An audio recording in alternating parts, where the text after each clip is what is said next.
Sebelum saya menyampaikan, ada satu soalan sering saya terima lewat SMS, BB, lewat telefon.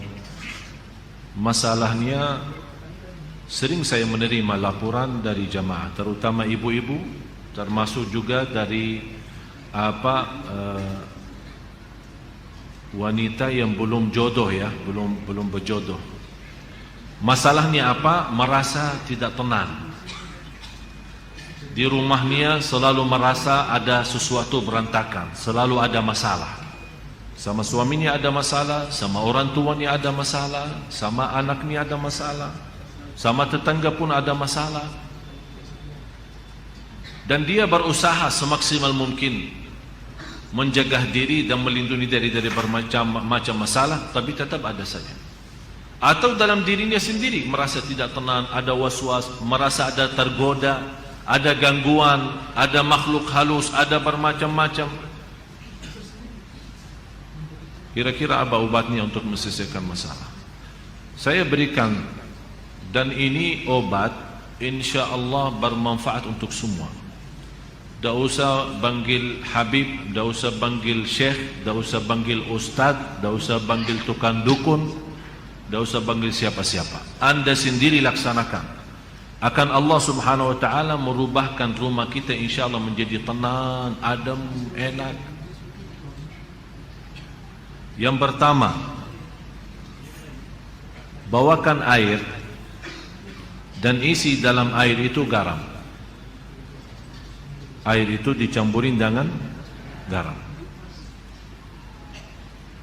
Dan dibacakan dalam air itu Al-Fatihah 7 kali.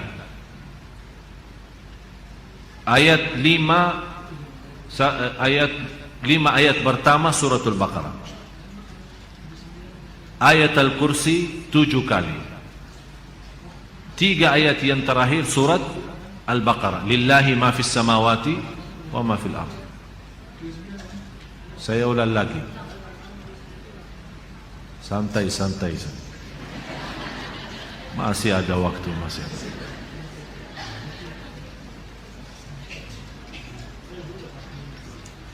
Air isi dengan garam dan dibacakan dalam air Al-Fatihah 7 kali. Yang kedua, 5 ayat pertama 1 kali. Dari Alif Lam Mim sampai wa ulaika hum al-muflihun, 5 ayat. Yang ketiga, 7 kali ayat Al-Kursi. Yang keempat, 3 ayat yang terakhir suratul Baqarah. Lillahi ma fis samawati wa ma fil ardh wa in tubdu ma fi anfusikum sampai selesai.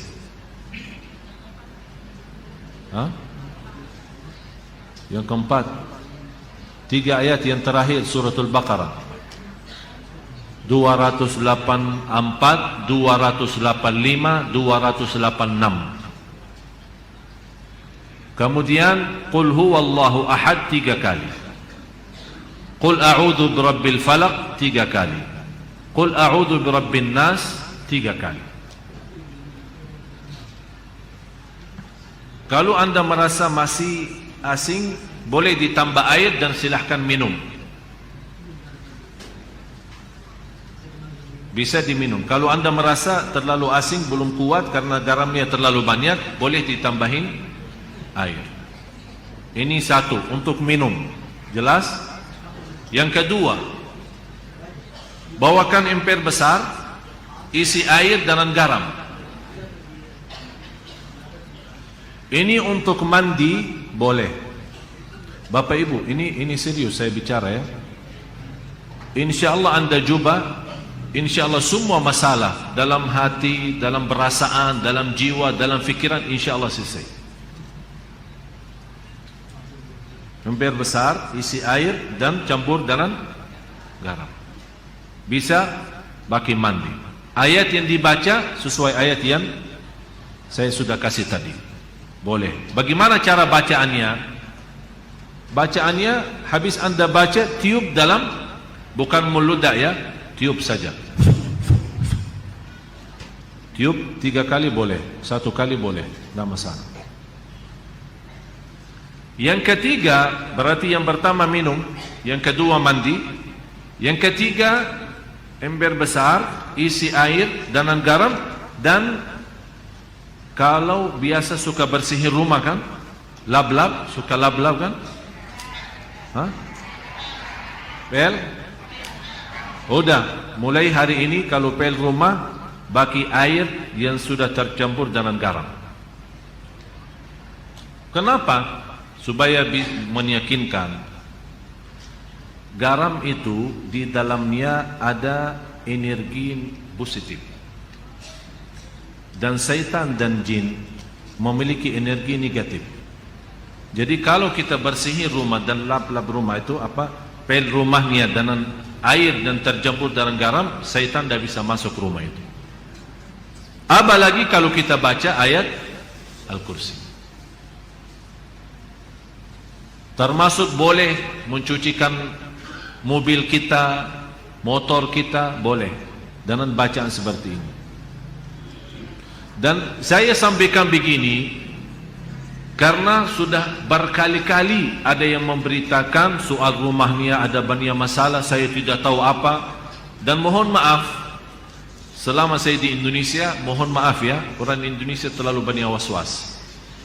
Jadi kalau merasa ada sesuatu, oh, Ustaz, kayaknya ada di rumah apa-apa, padahal tidak ada. Tidak ada. Oleh karena itu di Indonesia cepat paling laku usaha tukang dukun. Laku cepat. Seperti ada seorang ibu, kasihan, maksud saya kasihan kalau kita mampu mengobati diri, menamankan rumah kita, kenapa kita minta tolong orang lain? Inilah sudah saya berikan cara, insya Allah aman, insya Allah yakin, dan tidak ada dalamnya syirik. Itu yang paling bahaya. Ada seorang ibu kemarin minta sama saya tolong untuk masuk ke rumahnya, karena habis saya isi tabligh akbar di salah satu daerah di sini di Jakarta tidak jauh, dan dia minta tolong sambil nangis, ibu maaf saya tidak bisa, kalau mau masuk rumah berarti semua jamaah minta masuk rumahnya.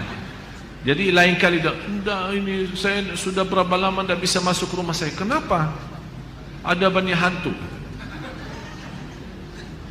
Sambil tolong Syekh datang. Barangkali dalam datangnya Syekh terusir ini hantu. Ini juga masalah sebenarnya. Ucapan hal seperti ini, memiliki keyakinan kalau seorang syekh datang hantu bisa terusir, itu sudah punya fikiran salah. Cuma sekarang ini bagaimana saya mengobati masalah ibu ini? Saya terima, saya datang. Terus ibu apa cerita rumah ini? Ceritanya saya pernah didatangi seorang kiai, katanya kiai, katanya. Tapi begitu dia masuk ke rumah, dia langsung berkata, Bu, di rumah kamu ada banyak hantu. Mulai dari situ saya takut. Jadi saya minta tolong para kiai lain, tidak ada yang mau datang ke rumah saya. Malah saya bertambah takut. Akhirnya ada seorang dukun yang mau bantu, tapi dengan syarat dia mau membacakan apa, saya tidak tahu mau baca apa. Setiap 1 ekor jin keluar 250. Setuju ibu itu, oh, boleh, tapi saya cuma ada 500. Udah, saya bantulah, saya masuk dulu, saya mau lihat berapa ekor ada. Masuk tukang ini apa namanya, dukun itu, habis baca-baca apa, alhamdulillah ibu tidak banyak, cuma 5 aja. Jadi saya baca-baca, keluarin 2, karena ibu mampu bayar 500. Kalau nanti ibu sudah sanggup lunasin lagi, nanti saya datang lagi usir yang tersisa. Dan kasihan ibu percaya. Sambil sekarang dah mau masuk ke rumahnya, sambil saya ketemu dan disuruh saya masuk. Jadi ibu sekarang yang tersisa cuma 3 ya. Karena katanya 5 kan, yang terusir 2, tinggal 3. Terus ibu membayar ke saya berapa? Tidak apa-apa, saya ikhlasin, tapi yang penting bantulah. Udah begini aja, saya masuk, ibu tunggu di luar. Kalau dengar suara saya berteriak, berarti saya lagi berantem sama mereka. Terus saya masuk. Begitu saya masuk ke rumah, saya panggil ibu sini. Baru masuk ya. Saya jujur saja tidak lihat apa-apa. Bu, saya sudah periksa rumahnya, aman. Begitu saya baca Al-Fatihah, kaget 3 jin itu keluar lari. Padahal tidak ada jin, tidak ada apa-apa. Terpaksa saya bohong supaya menghilangkan keyakinan dia yang sudah cukup parah, sudah lama. Alhamdulillah, baca 1 kali bu, sudah hilang semua. Terima kasih Syekh. Berarti aman sekarang, tidur.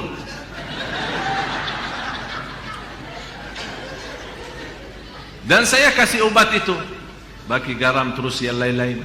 Terus dia bawakan amplop, lumayan lah. Saya bilang, bu, ini sedekahin ke masjid atau ke anak yatim, bukan ke saya. Itu bukan kerjaan saya. Sekali lagi ibu, jangan percaya dukun dan sihir. Yakini.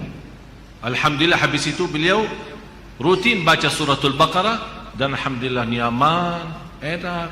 Malah sekarang rumahnya selalu ramai, pengunjung datang silaturahim banyak. Dan sebenarnya masalahnya cuma was-was. Tapi was-was 90%. Sejarah medis pun 90% sebabnya penyakit manusia adalah was-was. Yang terakhir, kalau ada garam batu, kan ada garam apa namanya? Pokoknya sudah tahulah. Terus itu kalau bisa dibakarkan di atas arangnya. Kalau ada arang, ya, ditaruhkan garam itu, kemudian dicampur dengan habbatus sauda. Apa bahasa Indonesia habbatus sauda? Tinta hitam ya. Tinta hitam ya. Hah? Udah habbatus sauda semua sudah faham. Dan insyaallah dengan asapnya, subhanallah, kalau kita coba jangan takut, akan pertama akan apa istilah meledak ya, ada suara keras ya. Jadi jangan takut tuh di bom rumahnya, jangan takut. Ini insyaallah dengan suara ini, subhanallah, jin dan syaitan semua lari, tidak kuat. Dan insyaallah apa yang saya sampaikan ini insyaallah bermanfaat banyak. Ini semua Bapak Ibu ikhtiar. Tapi semuanya harus kalbu kita yakin kepada Allah Subhanahu wa taala. Dan itulah Allah Subhanahu wa taala memberikan, kata Rasulullah SAW, Allah menghalalkan bermacam cara obat, silahkan, kecuali berobat dengan cara syirik, tidak boleh.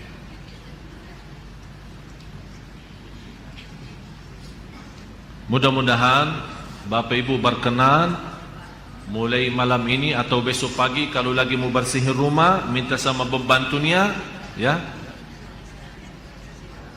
rumahnya itu bagi air sama garam. InsyaAllah dijauhkan oleh Allah SWT dari godaan, dari penyakit, dari bahaya waswas, dari jiwa tidak tenang. InsyaAllah semua bisa diatasi dengan izin Allah Subhanahu wa ta'ala.